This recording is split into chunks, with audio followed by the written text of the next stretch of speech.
Welcome to the Smoking Word.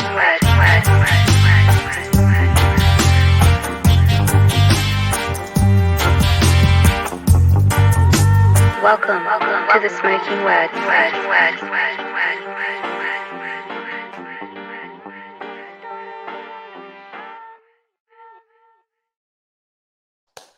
Yeah.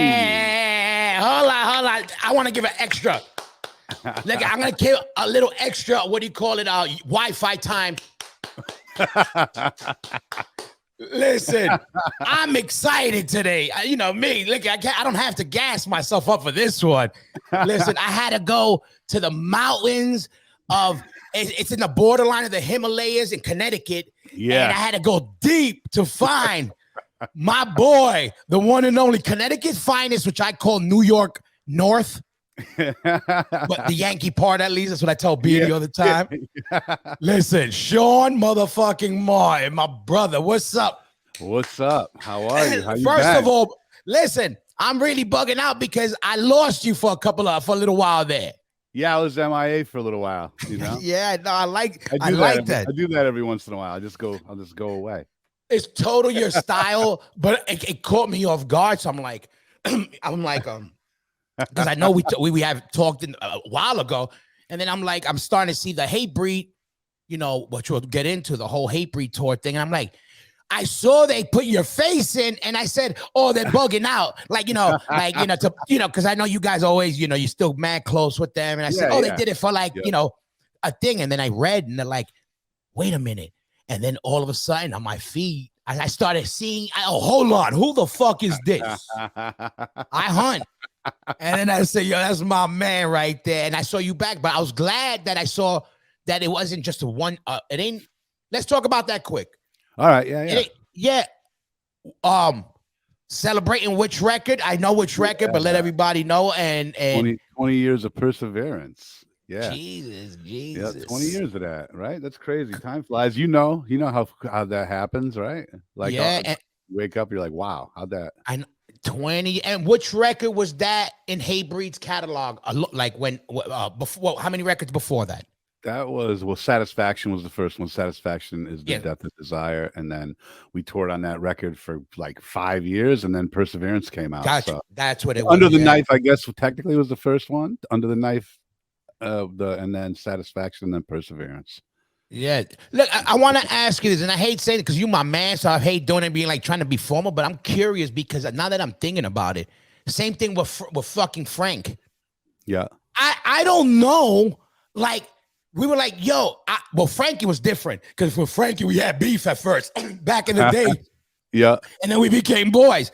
But I don't remember. Obviously, I remember Boulder, my brother, rest in peace, all that. And then I remember you, and I never felt the transition. It almost just felt like, boom, you were there, and then it was you.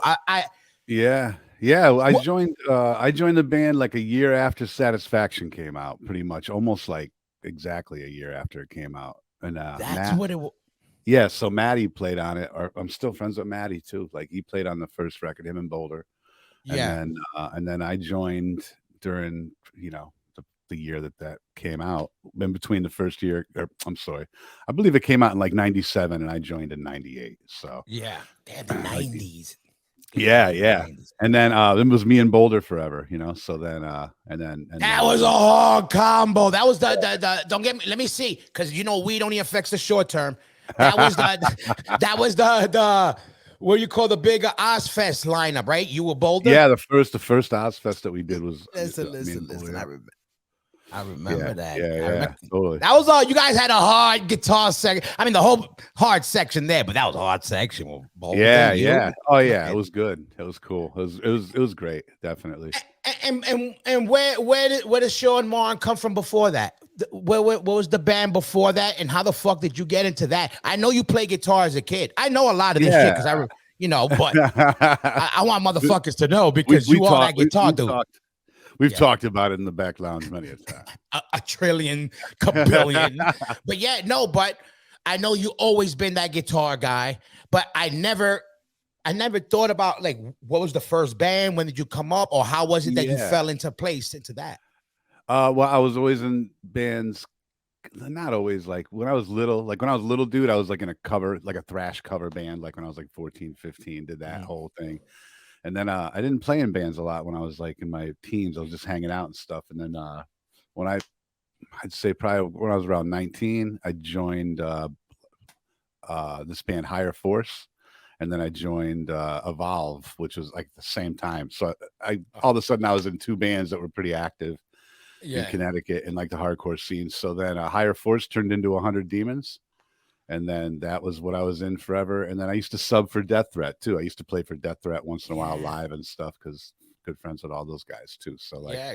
so I was just playing in bands. Like I was like kind of like at one point I was just kind of like a dude you could call. And Yeah, like, you were that guy. Yeah, it's true because I kind of remember. Now I'm thinking back. I remember kind of a little bit that you had done your bit where the death threat and whatever. Connecticut has that thing kind of that reminds me of back then at least what Baltimore had later were like Trapped on the Rice and those guys. A crew of people that all play with each other. Yeah, Like yeah. 10 bands and they all like, Yep, there was like the community was like, yeah, well, at least I would get. I think I was telling Vogel about it. It was like I would get a phone call. Well, one time in particular, I like got a phone call and it was CJ from Death Threat, and I was like, hey, what's up? And he's like, hey, we're wondering if you could play like a bass this weekend for us. We got a couple of shows, and I think Steve was playing at the time. Whatever, whoever was playing bass at the time couldn't do it, and I was like, yeah, I could probably play with you guys. What's up? When are you leaving? Like, what do you want to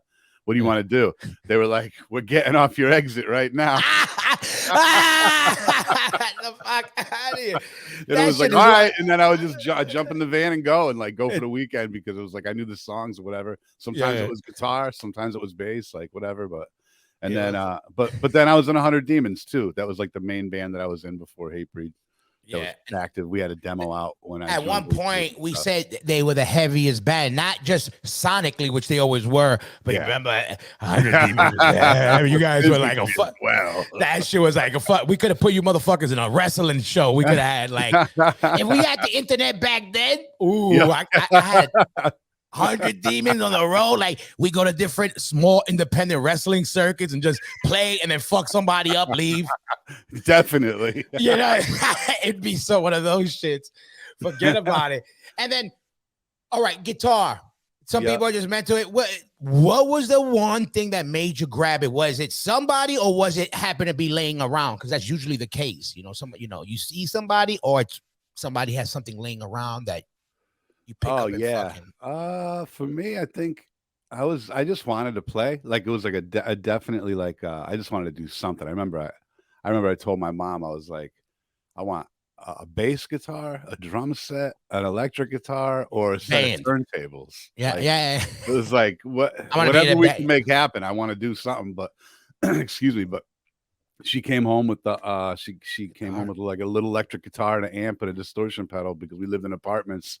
So she was like, her logic was, I really wanted drums, but her logic was like, no, not like, at least you can turn the volume down. Exactly. Hell yeah. So I got the guitar, and as soon as I got it, I was just like hooked. Like, and that was it. Right? And who was your guy? Everybody has, all right, not everybody has a guy. Yeah. But you kind of lean towards somebody early on, and it changes because my guys change. The more you learn about dudes, the more you like. Oh yeah, the older you get and stuff, you get into different stuff. But my original guy was Eddie Van Halen, definitely. Exactly. Oh yeah, you and Maddie Henderson, man. You motherfuckers, the Van Halen dude. Man. Like Eddie Van Halen I definitely air guitared in the mirror to like Van Halen 1 and Van Halen 2 way before I had a guitar.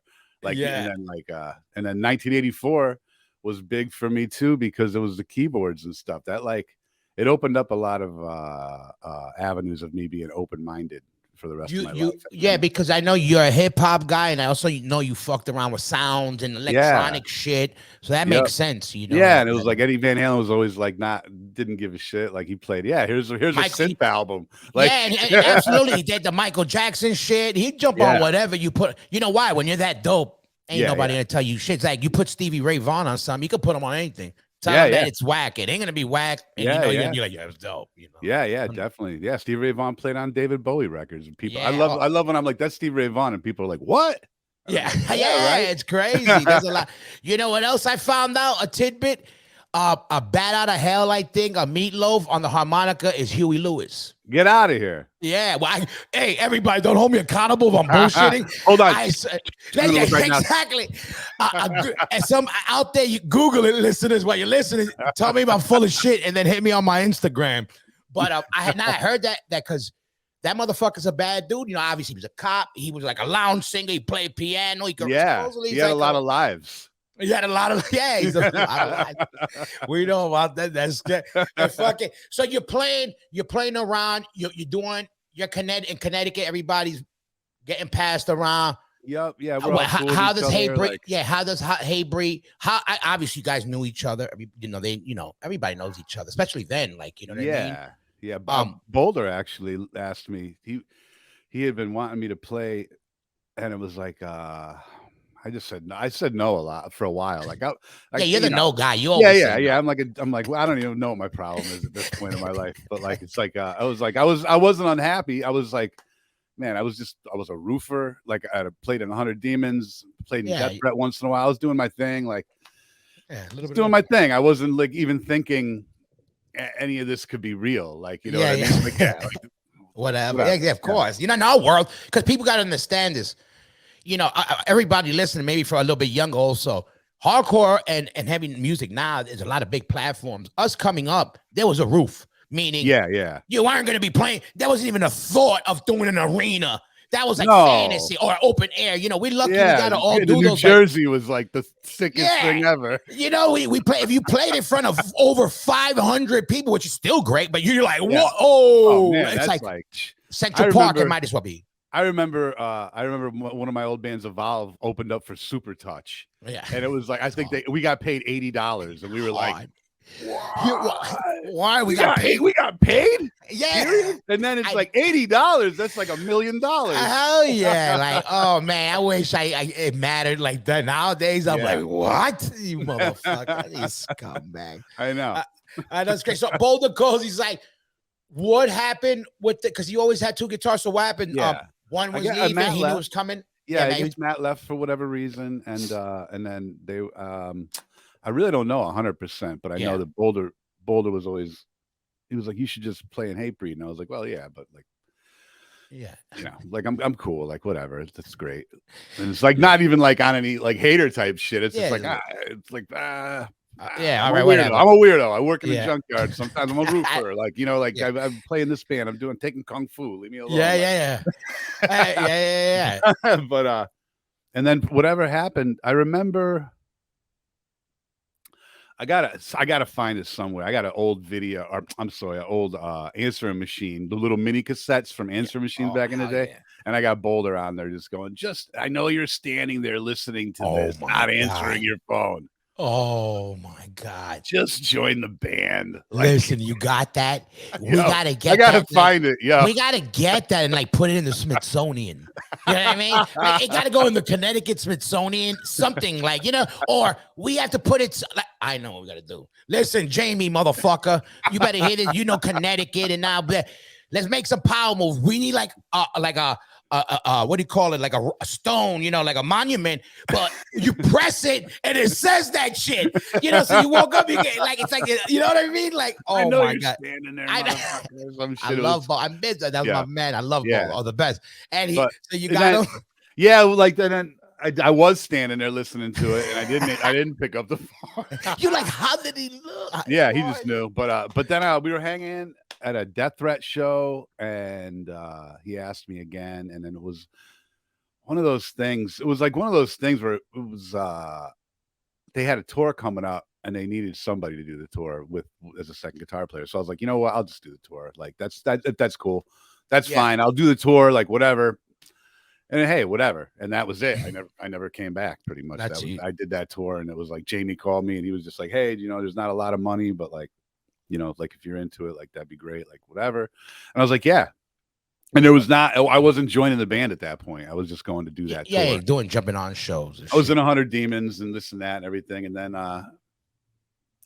pretty much like I did that tour, or I was about to do that tour. And I think that it was just a situation of like I had to make an ultimatum. There was an ultimatum of like what to do. And I just was like, well, I guess I'll go on tour and see what happens. You're like, yeah. And then I did, and then that was it. I just stayed, and then that was it. And then I was organizing rehearsals and yelling at dudes, and like I fit right in. That was the other thing too. Yeah, Like perfect. Yeah, like I was like, yo, man, like why aren't you at practice? Like calling out, why are you answering? This is before cell phones. Not Like before yeah, of so course. if I'm in Beacon Falls, Connecticut, and I call your house at Bridgeport, Connecticut, and you answer the phone, I'm like, yo, why are you answering the phone right now? Yo, I'm at rehearsal right now. Why aren't you here? Yo, like the dynamic. Like I jumped right in and just started yelling at like Boulder and Beatty, and it was like perfect. But let me ask you this: so where's Hatebreed in the mix now as far as popularity when you come in? Because I remember the whole. Obviously, we from day one we've always we came up obviously doing bringing also Jamie early Hatebreed out with us. But so I agree, and we all fans. So I lost track. Like I said, even when you guys come in, I end up feeling like, oh, you guys were always there because I'm used to, It just we all got along, we all connected easily. So it never felt like, oh, this day we met, because I can't remember. I just remember it like it just kind of was there. Yeah, definitely. Over the years of going to shows and like whatever, wherever. And exactly. I remember playing with Death Threat at Wetlands and like hanging out with dudes. And, we didn't really know each other, but we were all like in the same realm, Yeah. So it's like, So Hatebreed, right? Where's Hatebreed now when you're joining? Because they're popping. I know they're starting to get momentum. Because I know when we did the Scarhead, that one Earth Crisis, whatever tour, Hatebreed was early on the bill, and we already, you could feel it. You could say it was like how a buzz like now, Knock Loose right now is popping, but when they were coming up, same way, you're like, who the fuck are these guys? They're mad early on, and they just something. There's like an energy there, right? We knew there on the tour. I remember I saw it, and I remember Freddie. He was like, "You see that?" Yeah, and I remember being like on one of these things or whatever, and it was like, so we know it was already buzzing, but you got to see it grow. So where were you think if it was if Hatebreed's on 10 now, obviously, fluctuates, but let's say Hatebreed right now is at the top. You're just saying. That's 1 to 10. Where you think when you came into the mix, where you think Hatebreed was at?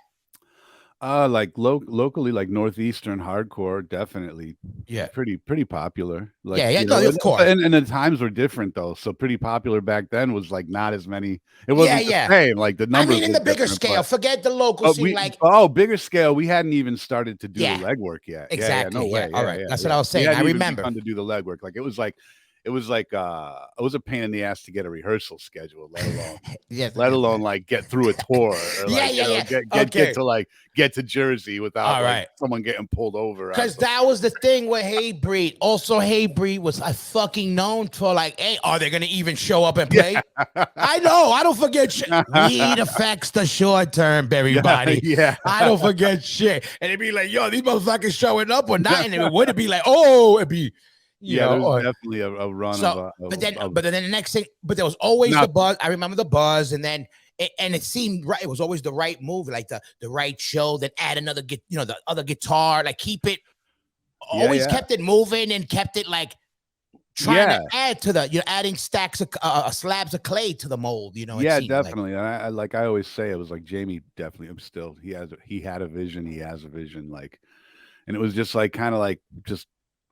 Hitting the train, like getting on the train and going for the ride. It was from the second I joined the band, it definitely I think I joined the band right at the time when it was like Jamie was starting to really go harder, like and like be like, all right, like this is like we're gonna do a Motorhead tour, like we're gonna do this tour, we're gonna do that tour, we're gonna open and be first of 4 and play for 15 minutes, but like like get plan. And then that's like right around the time when I joined the band, because when I joined the band, there was a lot of lineup changes and stuff. We were going through a lot of like just people leaving and whatever. Everything back and forth. It's hard, and like I always like to, and again, like like how hard. It's interesting because it's like some people don't really understand like what it takes like to really do the damn thing. I mean, I don't know about now, but like. At that point, it was like, man, it's like, well, I gotta like, it's it. Like, okay, conscious decision. We're not coming home. Like, we're just gonna stay on the road. like we're gonna dig change out of the seat, whatever it is, like, you know, of the band we're opening for. If they're like, you know, we're stealing guitar strings, we're like, you know, like whatever, like, but we made that decision at that point. And so I'd say from the time I joined the band, that first year I was in the band was like playing shows locally, doing some stuff, but like getting an opportunity and running with it and like not saying no. That was the beginning of that, which led us to, you know, all the great tours we got to, which led us to Ozfests and Slipknot tours and Slayer tours and all these amazing things we got to do that really exposed the band to a much wider audience. And it really was like the legwork that we were all willing to put in, because what else did we have to do? You know, that really, we were all at a certain point in our life, which was a lucky thing, because we were all like, fuck. Yeah. So, I'll get in the van. I don't give a shit. Yeah, exactly. So, now I know you guys always got to go, because locally, you know, the grind. So you got to jump on popping shows here locally. What was the first tour that you jumped on that was like, okay, you're on a, you know, was it an Ozfest? Was it a Motorhead? What tour was it? That was like a big, you know what I mean? Like Motorhead was definitely the first one for me, where I was just like, ooh, like, you know, and we were, you know, at the height of our idiocy, you know. Awesome. We definitely, in hindsight, did not deserve that opportunity. Well, we deserved it, but we didn't deserve it. But like we did as good as we can, but we got in a little bit of trouble here and there. Like, they loved us. They loved us because we were wilding out, and then they definitely liked that vibe. But it was also that was the first thing where it was us, it was Dropkick Murphys with when Al first joined the band, like first tour. Might have been the first tour he did with them, because it might have been the first real, I think, actually, now that I'm thinking about it, a million years ago, I think that was my first actual tour with Hatebreed, and that was his first actual tour with Dropkicks. What a crazy combo. So Hatebreed, Dropkicks, Motorhead. Yeah. Who the fuck Bob Lazar booked it? Homeboy who works with UFOs. Did he book that shit? It was wild. Oh, and Scarhead. And Scarhead was on it. I think I know. Yeah. Now I know. Yeah. Is that Scarhead? Is that the one that they did part of it and then they were asked to exit? I don't know for sure. I don't know. Yeah. What's the word? What's the word? Allegedly. I can neither confirm nor deny these allegations. People were asked to leave. Fuck that. I'll say that. Yo, E, come and get me, motherfucker. Yo, I love you, E. But now I remember that's a classic tour. But man, think about that though. Even that's a cool ass that even happened. Yeah, totally. That's a wild tour if you think about it at this junction of our life. Like, it's crazy. But that was like, whoa, all right. And that was like one of the first I had played shows and stuff like that, but then that opportunity came. Yeah, that comes up. Yeah, that's fucking dope. And then you know what's dope, because I was lucky to play with them also a lot, but like festivals back in the 90s in Europe. So I got to do like, you know, get some of my OGs checked under my belt and shit. We played a fest with Sabbath original lineup in the 90s. One of their first for you, just to say I did it.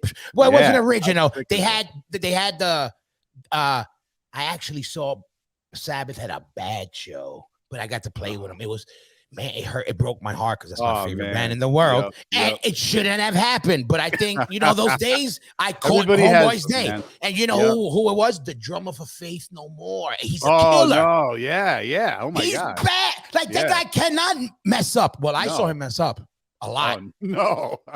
And it wasn't even like, it broke my heart. Yeah, like Sabbath.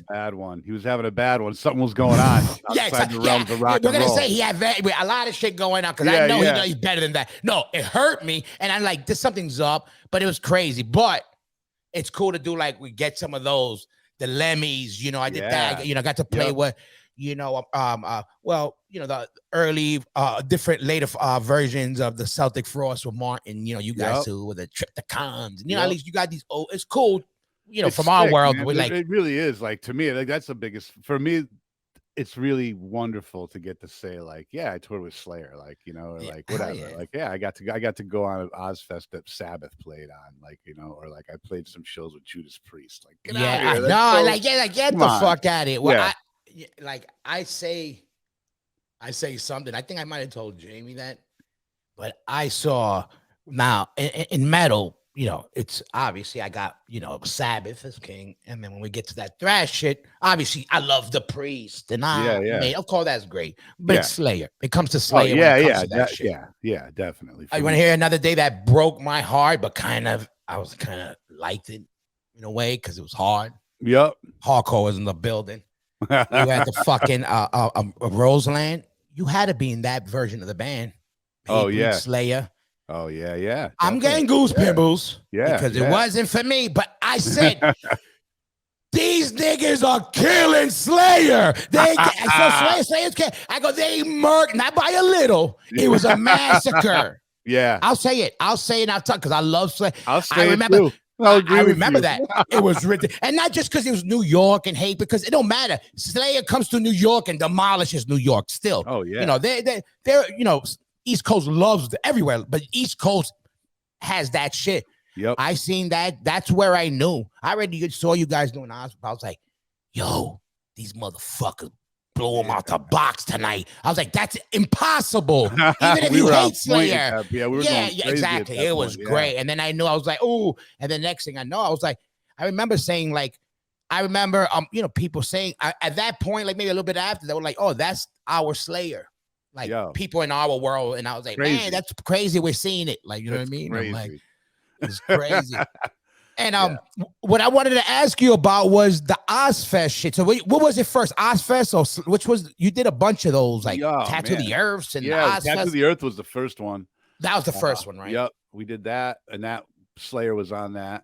That was like a long one, or was it just a couple of That shows? was a long one. Yeah, that was like a tour. Definitely. Who were the hard hit, the big dogs at that time? Oh man, that was the main. We played the New York one was a giant stadium at Metallica headline. I remember when you motherfuckers were gonna do that. I was like, oh shit, that was Metallica. Yep, and then but on the whole tour, it was like Slayer, Sepultura, were like the heavy. Oh, Slipknot, Slayer, Sepultura were like the main monsters. So Slipknot was. So let me ask you this: do you remember Slipknot coming up on the way up?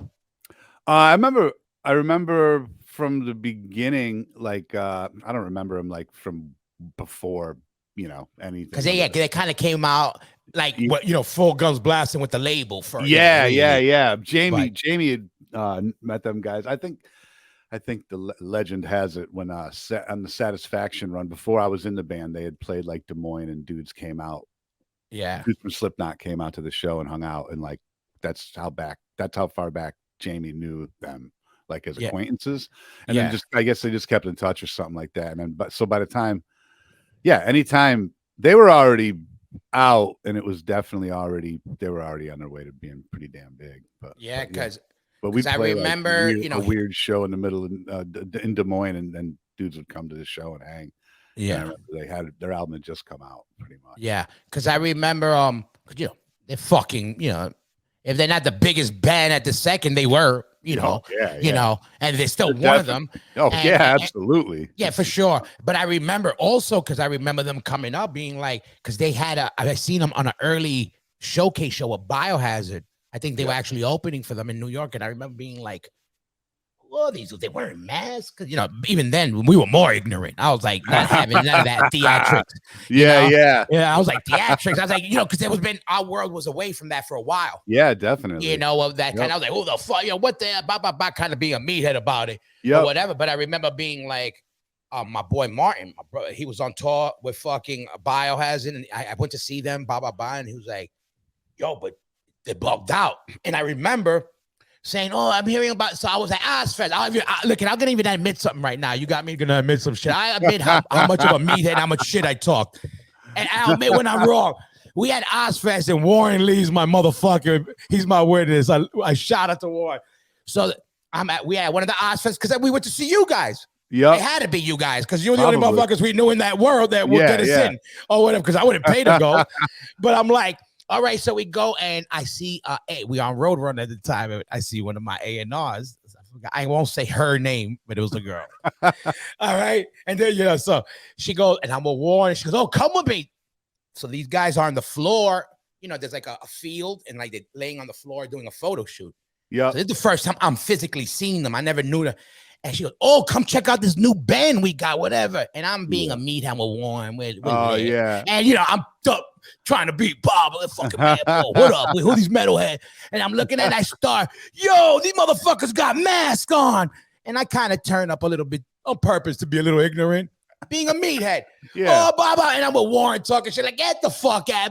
I'm being like this. They might have heard me. It was in front of them, maybe not, whatever. Little do I know, this happens to be the biggest band in the world. Fast forward, bigger than Zeppelin and shit. And I'm like, oh, Roadrunner, what the fuck? These niggas, they lose it. Like, what do I know? That's why I'm podcasting. And those guys are fucking. Shout out to fucking Slipknot anyway. Fuck you. Yeah, shout out Slipknot. But it was funny. Guys, they really did.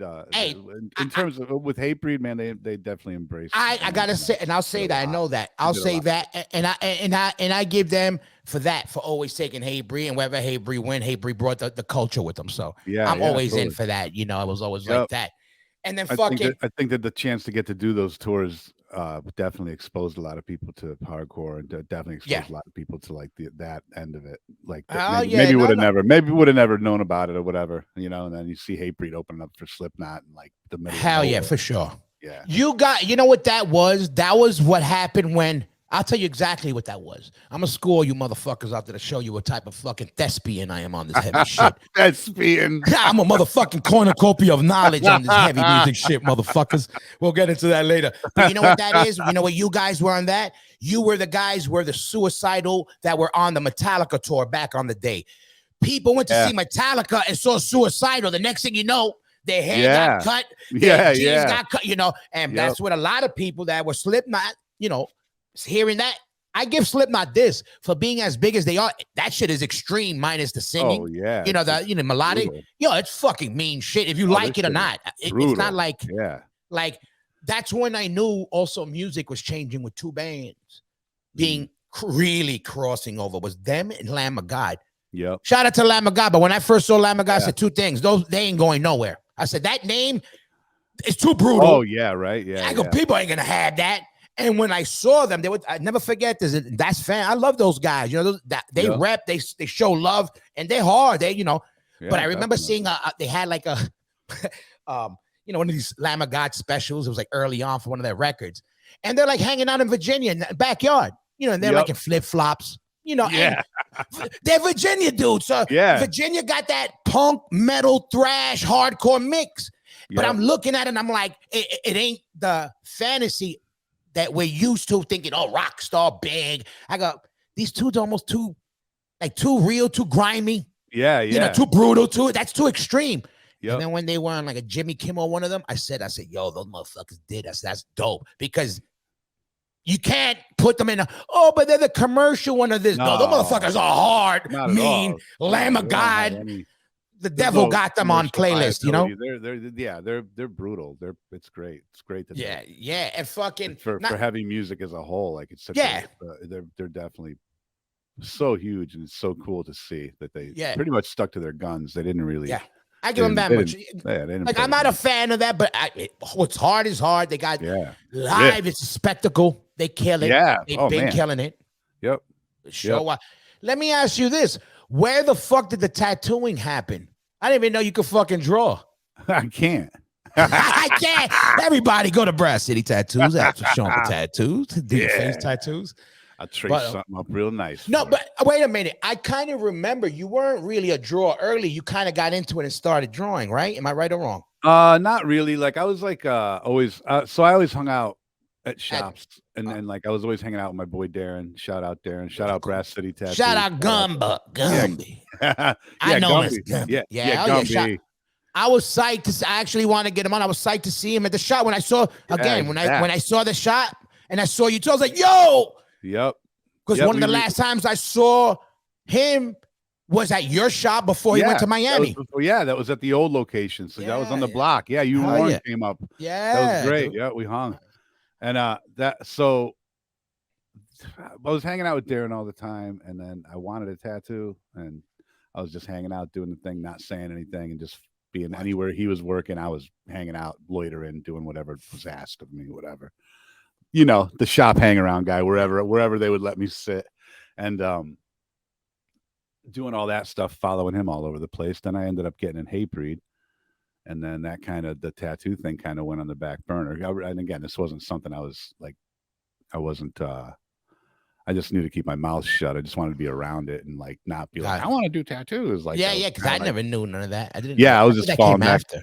And I was getting heavily tattooed, always like hanging out, and I was always hanging with Darren. Even before I was in Hatebreed, that's what I did. I played in bands, had some shitty job, and then I would disappear for 2 months and be with Darren somewhere where he was tattooing and like just trying to like be around that shit. So when Perseverance came out, we opened up Brass City Tattoo. This is the 20th anniversary of Brass City Tattoo as well. Ah, there you go. This year. Yep. Wow, there you go. Congratulations. That's a long time. Yeah, it is. So like we opened up Brass City right around that same time that Perseverance came out, so 2002. And I was always on the road, and I didn't think I was going to be able to tattoo or learn to tattoo. So I was like, well, me and Darren opened up the shop together. Then Darren went on to do Miami Ink, and I had the shop alone, and I had people working there here and there, but I was always on tour. So it was like absentee owner type stuff, it's kind of a pain in the ass. But then when I left the band, as soon as I left Hatebreed, I partnered up with Pete, and then he and I were partners forever. And that's when I started actually learning to tattoo at the shop. Like I got apprenticed basically by the shop. Gotcha. And I just started tattooing, learning to tattoo there probably 2009, like same. So same.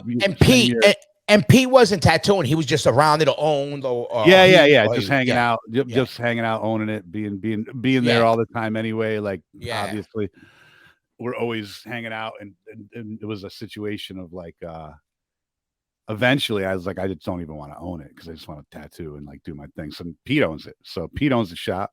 And then me and Darren tattoo there. We got a bunch of people working there. It's awesome. But then it just took a lot of the stress off of trying to learn how to tattoo and owning the shop, and like having a bunch of people work there, and then I was still active in music. I'm still active in music now. And I got married. I took on a lot at once. So it was like a thing where I was like, I just want to concentrate on the tattooing end of it. And then so Pete took over the shop at that point, and we just relocated. We're going on 2 years in the new location, and it's right on the edge of Waterbury, but that's what awesome. I was about to say. Yeah, it's beautiful. How far from the old location? Where was the old location at? The one that I went. The old location was on the corner of Bank and Congress in Waterbury, and it's only like 3 miles away. Yes. Yeah, Waterbury ain't big anyway, so like we're like basically you get on one, if you walked out of the tattoo shop and you took a left and you just kept walking, you'd be at the other shop. Gotcha. Yeah. I feel. Yeah. I hear you. And exactly. And you were always doing music. Now let me ask you this, because I don't have to get into detail, because obviously when people leave a band, especially when a band's doing good, you could say there's two things. There could be beef. There could be just people kind of moving on, or another spot, or relationships usually do it. It's always the same kind of thing. Yep. Whatever the reason, when you were out, at that moment when you were leaving, were you happy to leave? Because I know the situation might have been shitty, but were you happy? Not because maybe so much the situation, but were you ready to leave music at that time? Like you were like, you know what? I'm good. Yeah, no, I wasn't ready to leave music, but I was ready to leave the band. Yeah. Shout out to Hatebreed in the motherfucking house. Yep, and I love them. They all know. Obviously, we're going to hang out. Hell yeah, no, for sure. So. That's why I say I know the deal. Yeah, but I still love them. There was no ill will. There wasn't like, and there was no animosity towards anybody. I was just burnt.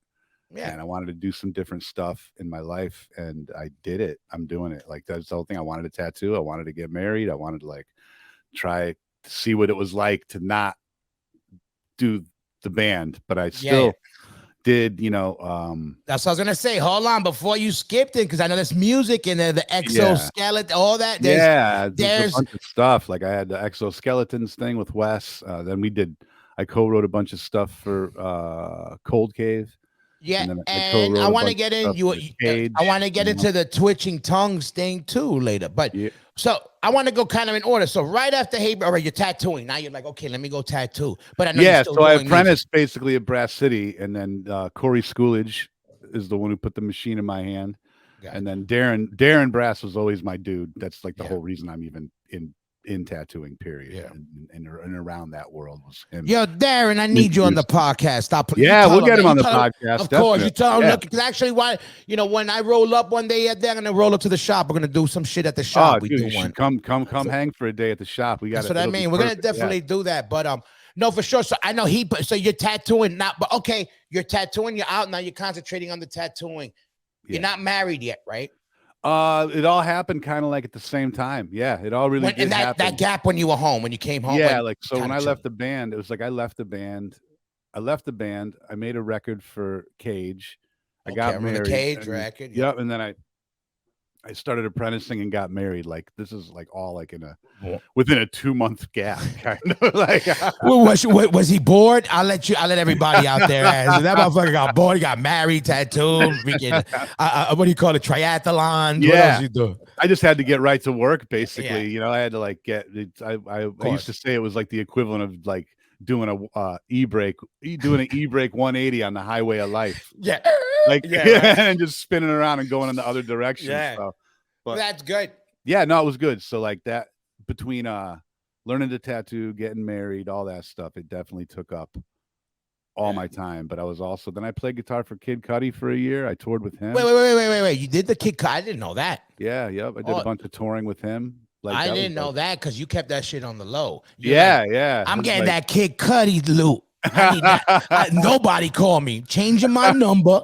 Find me in the yellow pages because they don't exist no more. Yeah, I'm gone now. Yeah, but also, so okay. Let me ask you because obviously you're working with Cage. You're working and you obviously you get into a little network of more the underground ish, but still guys that are doing it. Whatever. How you get that? How you get into that?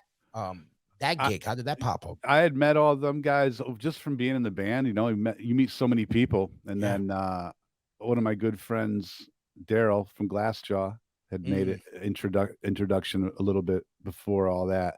And me and Cage became friends. Chris, his real name is Chris. Me and Chris became friends, and then we just started.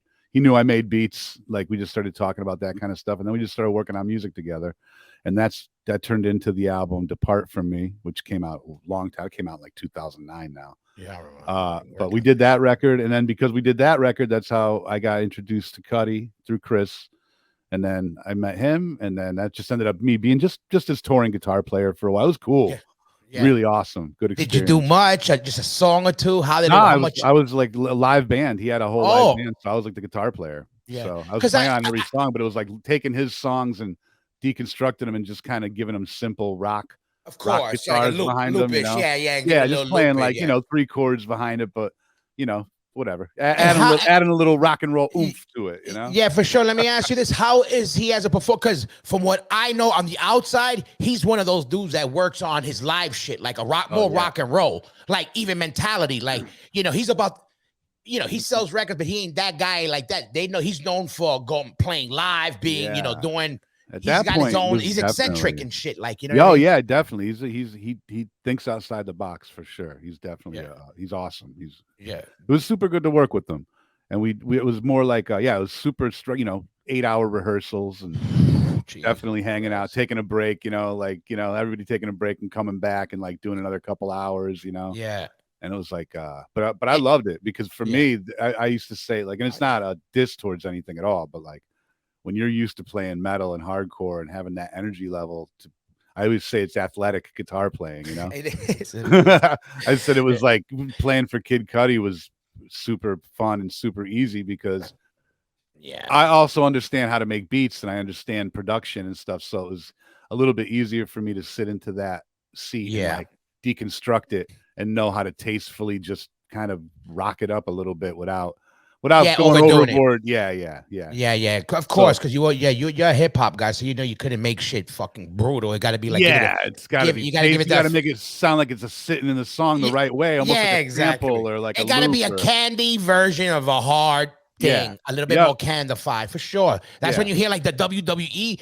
There's like some hard riffs, but it's like it's a little. but it's got to be done a certain way, you know. They got it. Yeah, You yeah. throw a You little, gotta a sneak little it in. syrup on it, a little like, Yeah. little, you know that old shit put on ice cream. It gets hard. The chocolate used to get hard. Yeah, candy shell. Yeah, the candy shit. That's what you got. That's what WWE for like TV and like that. But I get it. But that's dope. And you know what? I love that. More of that happens than a lot of people know, because I always meet people that, you know, they do a Cypress, they work for a Cypress, they work for this band, like certain bands, and they're people from our world. They get to like do these gigs with Lady Gaga, this person, that person's cool shit. Man. It was really cool. It was a really good experience. But then, you know, just because I'm the way I am, and then I just slowly. He's back. And then I did that for a while, and then I just went on a tattoo journey after that for a while, just traveling around, just trying to learn, and, you know, getting told how much I sucked, and like, you know, doing it the way you're supposed to. Like, so, you know, I hit you up. I was living in Miami for a while. I was tattooing down in Miami. I remember. Yeah, I missed you right at that time. Yeah, I know. Yeah. So I was down there for a while, and then I went to Ireland for a while, and then I went. You were in Ireland. How long you were in Ireland for? I was there for a couple of months. That was another time you guys were in Ireland while I was out there.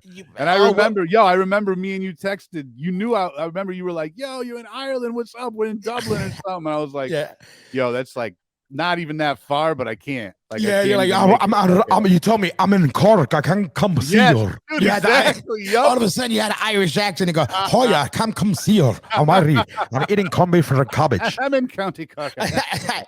Shout out to my Irish. Listen, I love. Yeah, listen. Shout out. I'm an Irish citizen, man. Come on, you know. Listen, you know why I got a soft spot for Ireland? First of all, we played. Dublin's dope, wild, and we got to even play Cork. And I don't know how many hardcore bands played Cork, but I did. And on top of that, I grew up in an Irish pub in my old neighborhood where we hung out. They used to Kennedy's. They would let us in and serve us beers in the back when I was 15. Yeah. He was like, Mike was the bartender. He was just like, "All right, shut up and give it." But we had to stay in the back, and we grew up. I'll give you one. This is a New York Irish song. Ireland first, then Ireland last. I don't know the rest, but all these Irish dudes who sing that shit every day. So shout out to Kennedy's and my Irish. But I love it. Yeah. So you were out there for a minute, and that's cool. You just went out with why there besides family? You were gonna try to give it a chance for longer. A shop out there offered me the opportunity to like manage it. I wasn't tattooing while I was out there. I was just kind of working and shadowing people.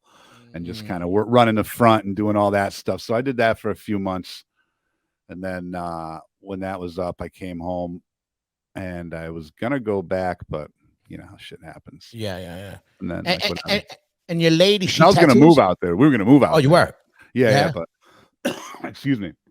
I'm sorry. Excuse me. But by the time I got back, everything, the way shit went down, it was kind of like, look, we'll hang here. A little funny style, a little bit, but like, so like maybe not too excited about jumping back in there, but like, but then, my wife doesn't tattoo. She worked for a tattoo supply company for like 20 years. She ran like a pretty big tattoo supply company.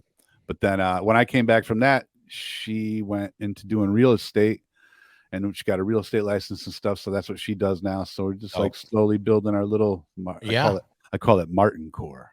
Yeah. The Martin Corporation.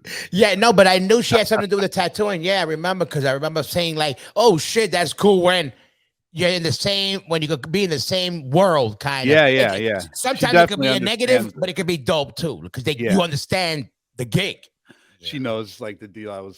That definitely stand like, because especially like for me, it was like having the opportunity, like I would the tattoo shop when it was on the block, we would stay there till like 3-4 in the morning. I would be tattooing all like anything you can get. You'd hang out for 12 hours before the first person walked in or something, you know? So like, yeah. Let me ask you this: when right now you come back, you're tattooing, you got the new spot. You're in contact with Hatebreed. Obviously, they've been around. You know, they dropped the record. They're doing the beer, and I know they were lingering around. I saw you chilling with them, coming around more. How long before this thing came up that they were like, "Yo, we're thinking about doing this tour. What's up? You down?" When did that pop up? You know, man, Jamie had mentioned something a little while back about it, and I was like, "Yeah, I'm always game. Like, just let me know. You know, like, whatever. Like in whatever capacity." If it's a possibility, I'd love to play. It'll be fun.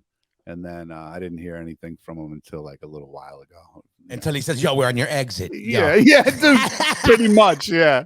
We're on your exit. It's still the same, like, but I love it. Like, yeah, definitely, like, it's kind of like not last minute, like we talked about it a while back, but we didn't really hammer out Yeah. the particulars and everything and figure out everything, like, Got you. in terms of like logistics So- of having 3 guitar players and all that stuff. We were Yeah. figuring out whatever. They figured everything out, and then I'd say it's probably been like a couple of weeks that So that's what. So I just without letting any secrets out of what's what, but also I want to know whatever you're gonna tell me. Oh, the people want to know. So obviously gonna come. So ballpark. Obviously, we could assume you're gonna be jumping off certain tracks. something yeah, like yeah. I'm that. not 100% sure how it's gonna go yet. Even better. Yeah, this is the way we roll. It's But, like Kiss before we saw them without the makeup. We don't know what Yeah. the fuck. We don't know what's going on, but it's definitely like a bunch of songs from Perseverance, a bunch of songs off the records I played on. Yeah. And then I'm not sure how it's going to get staggered, or if it's going to get staggered, or if I'm coming gotcha. out at the end or whatever. But either way, I'll be out Yeah. there and playing a bunch of songs, and it'll be awesome. So it'll be fun. I think we're going to do it as like not for the whole set, I think. But when I'm out there, it'll be all 3 of us, like just a triple guitar attack. Hell yeah. I'm Leonard Skinner style. Yeah, Skinner style. Hell yeah. And I'm fucking and how do you know now, as of now, what's what, like how long you're doing? I'm doing the whole tour. And what's that like? Oh, it's like because I saw the it's like dates. a month. It's a month. It's East Coast to West Coast. Are Yeah, you so ready? Because Yeah, I know hell you, yeah. you know, I don't know. You might be a little dusty, sitting down a lot, tattooing. I know, right? Yeah, yeah. I'm very sedentary lately. Yeah. No, but how's it feel to get back? Because Hatebreed is also the thing that always, why to me, the one thing Hatebreed would do sometimes, I was like, man, I don't think I could ever do that. If Jamie gets in those moods, because I seen Hatebreed do it, where Yep. 3 hours of just pulling out Oh songs. yeah. I'm like, listen, only the Doors. I know who else the fucking guys right now. Roger Walters, what's the name of his band? They're just playing around. the Who? The Who, yeah, those guys. The And Who. fucking, and hey, bro, that Floyd. band, yeah, that band. Pink Floyd. Yo, Pink Floyd, that's what I mean. And Hatebreed will stay up there 3-4 hours. And Yeah, yeah. I remember that time, Norfolk, I think Virginia, everybody left. Hey, Jamie kept naming songs. They were trying to He was stump each on other. one. Yeah, they were doing like covers. Like he was just trying to look. But yeah, trying to stump. Yeah, who would give up first? Like, yeah.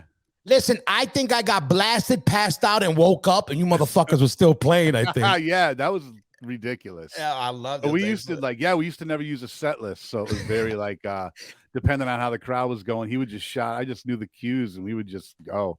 But Yo, mad audibles. Yeah, but I still, because of that, like I definitely those songs are in my brain forever. Yeah, like, yeah, for sure. Hell Yeah, yeah, like- that's dope. It's gonna be dope. And real quick, but also what I wanted to go back real quick was the twitching tongues thing. Yep. How did that happen? Because you know why that bugged me out? Because one, I like those dudes are dope. You know, they grinders. They always again, they're involved. They do the very hard working. music, this and that.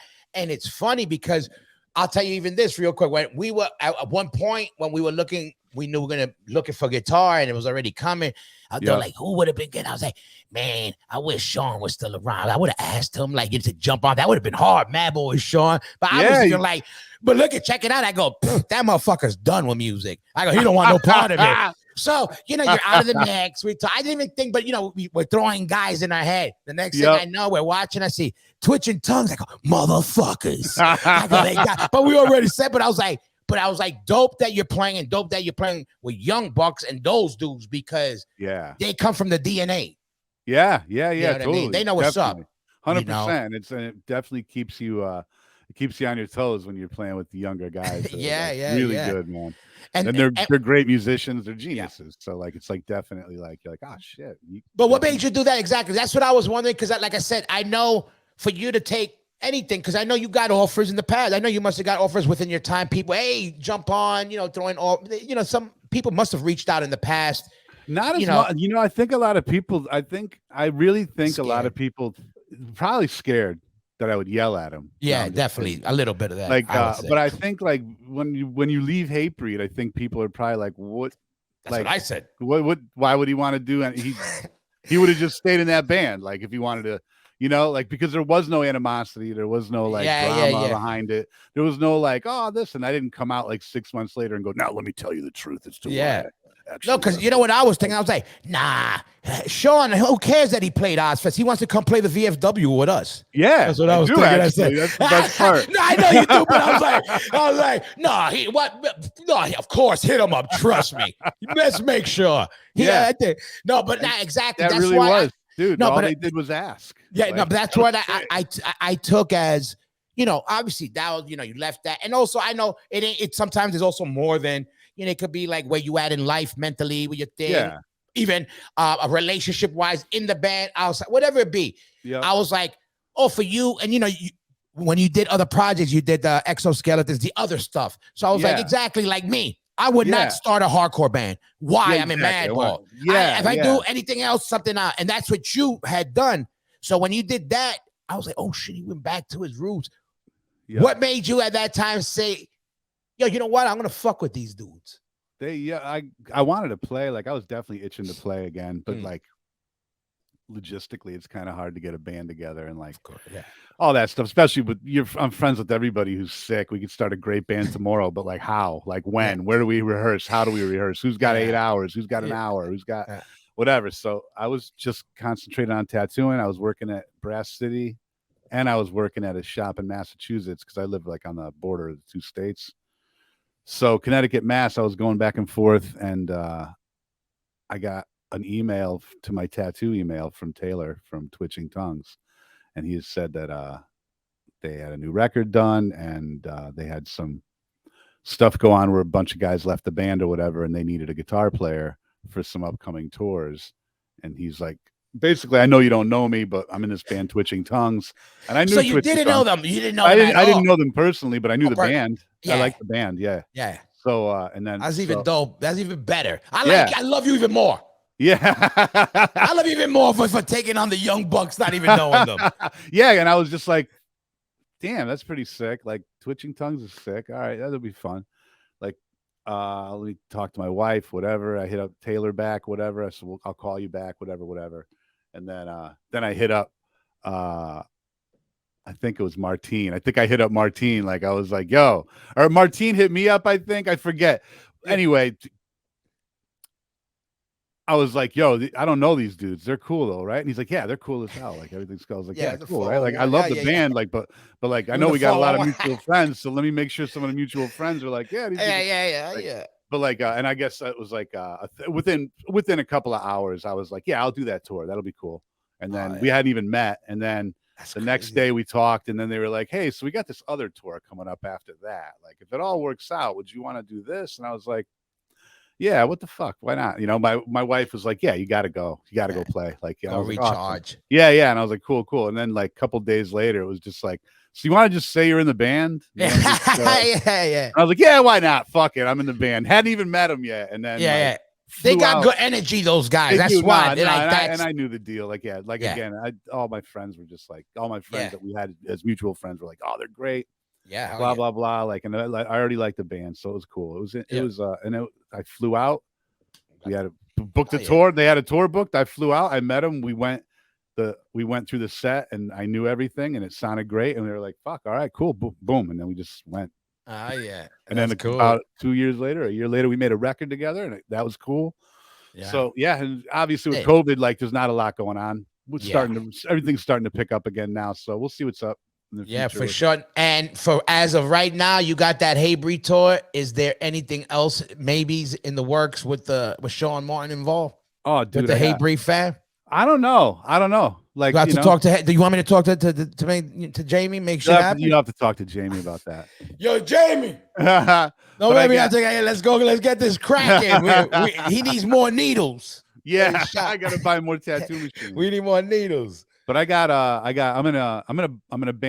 in 2 bands with Jake from Converge. I'm in a band called Wear Your Wounds. All right. I'm in a band called Umbra Vitae, which is a death metal band. And so you busy. Okay. Yeah. And then So Umbra Vitae is me and Jake, and then Mike, John, and Greg from the Red Chord. Oh And shit! so it's Shout out to those guys. I Yeah, know those shout guys. I haven't out. seen those Yep. guys in a while. Yeah. Yeah, they're playing shows again now too. They're Yeah. we're all getting old now. We all got to get back Yeah. out there and rock out. We got to let the Yeah, world for know. sure. Exactly. But yeah, the Here Red for- Chord's we're not here playing for a some long shows. time. And so I'm in a band with those guys, and then Where Your Wounds is me and Jake and Mike from the Red Chord, and then Adam from Cave In, and then our buddy Chris Maggio, who played with Trap Them, and he was in High on Fire up until he was like the last touring drummer for them, like filling in.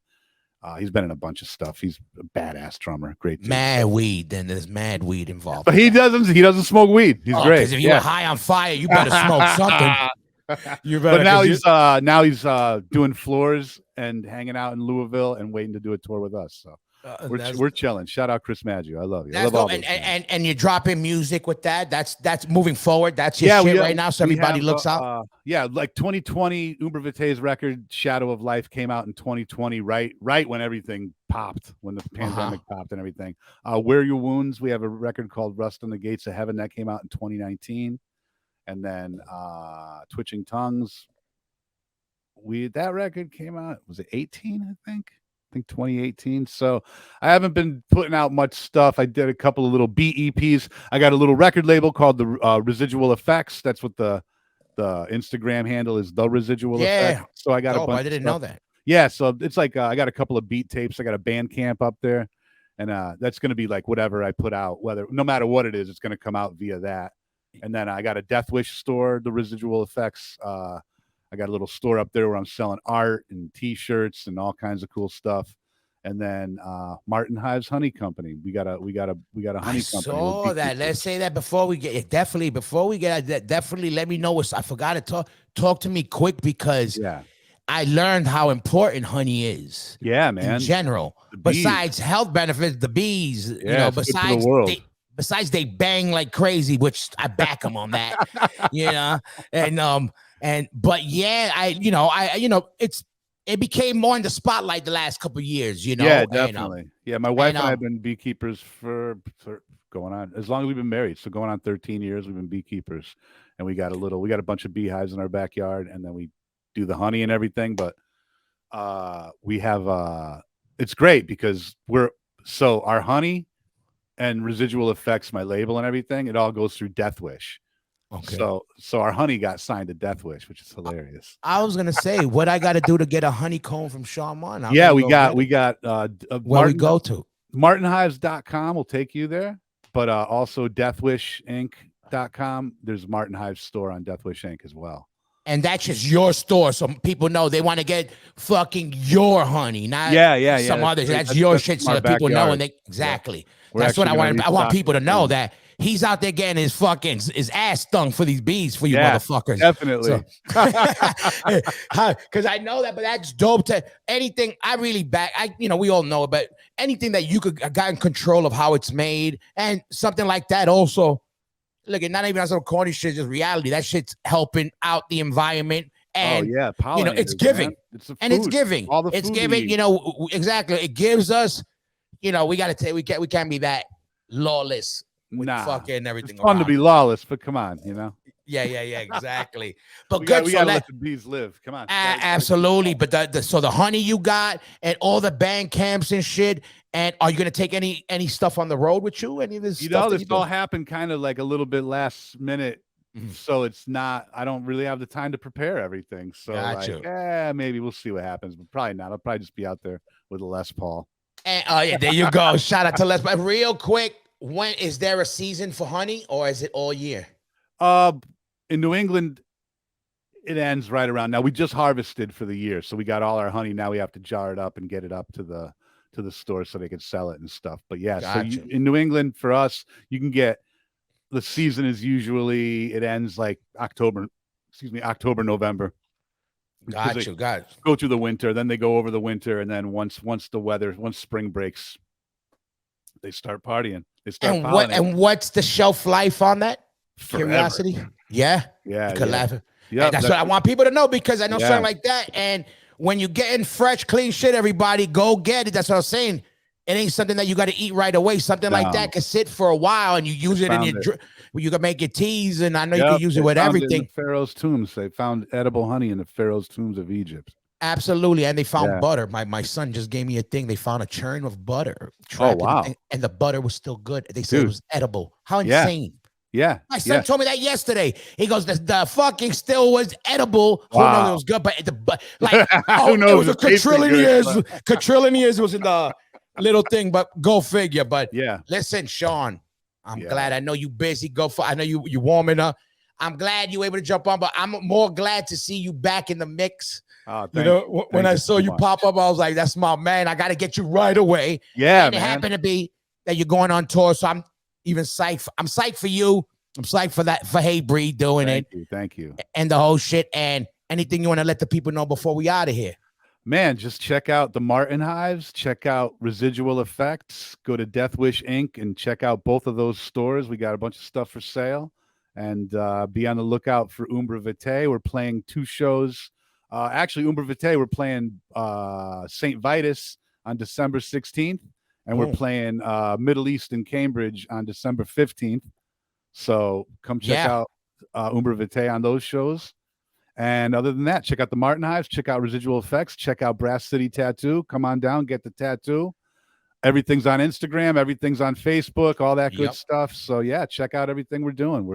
We're killing it over here in Connecticut. That's right. Baby. Get tattooed, buy the honey, go buy the band, ask them to smack you in the face. Listen, show him on. Also, if you need to buy or rent real estate or a home or an apartment. There you go. Let them know. Let them know. Maverick Realty. Maverick Realty, what is it? Baby. It's Hell Maverick Realty. Jessica Martin Realty on Instagram. Definitely. Check it out, man. We got you covered. Honey, houses, tattoos, riffs. Let's go. Listen, everything you want for, the perfect, exactly, family experience. You got the house, the metal, the hardcore, the honey, the smack in the face. Listen, what else you want? Listen, Sean, mad love to you. Shout out to fucking Brass City. Shout out to Hatebreed. Shout out to fucking everything you're doing, my brother. We're going to be in touch. I'll let you know when this drops. I got your number now, so I'll be hitting you up, brother. Yo, keep in touch. Love you. So good to You know that they love you. One love, yo. Shout out. 11111. We out. Spoken Word Podcast. One love.